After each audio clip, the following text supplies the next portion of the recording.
Hey, it's the Deaf Man from Deaf Man Vinyl. I want to talk to you today about old vintage turntables. I get a lot of questions. Hey, I found one at a garage sale for $15, or there was one in the attic. My cool uncle gave me his from back in the 70s. Vintage 1737.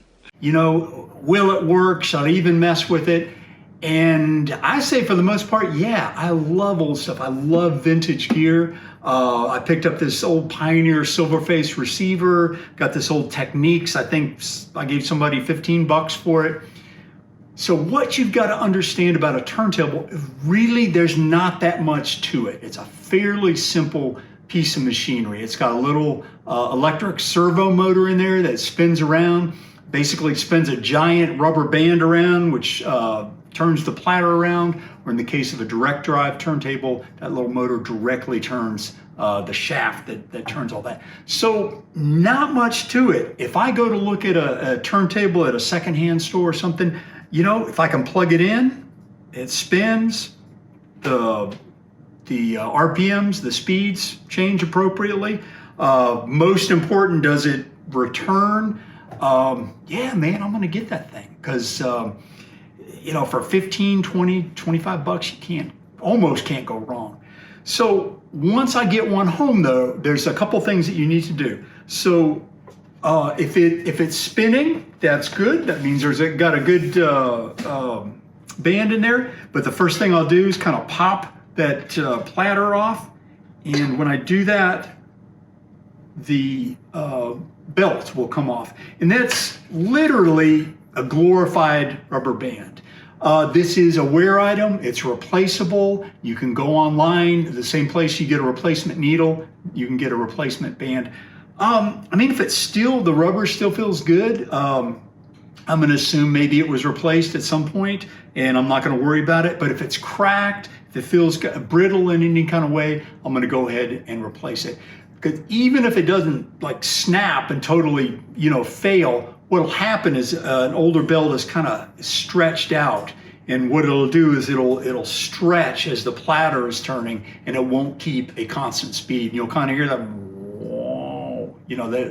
the sound won't be consistent. So that's the first thing. That's a wear item. It's very inexpensive to replace those.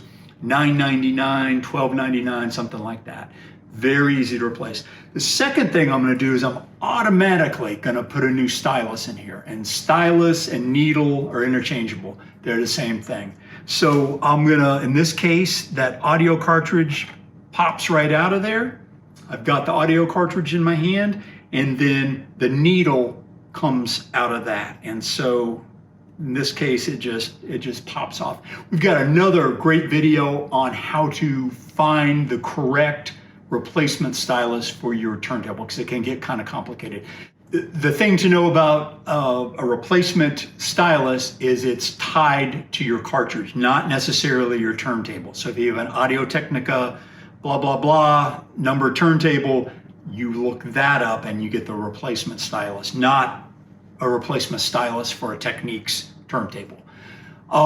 The place that I really like to go to is called turntableneedles.com. So they've got all the original equipment, replacement styluses, belts. They've also got aftermarket stuff. These are great guys, and they love the Deaf Man. If you will type in Deaf Man Vinyl, all one word, as a coupon code, that will give you a 15% discount on your entire purchase. So thanks, guys, for loving the Deaf Man's customers. So outside of replacing your belt, getting a new stylus, and again, a stylus is $19.99, maybe $29.99, depending on the cartridge. It can get a little bit more if you go crazy, but for the most part, pretty cheap. I'll go through there with a can of spray cleaner for your keyboard, blow out any kind of dust.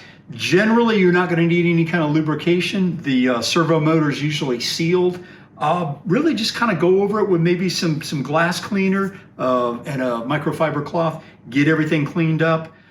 Another thing you might need to replace is if you've got a grungy old pair of RCA cables hanging off the back of that vintage turntable, go ahead and throw those away, get a new set. That's really not that much money at all.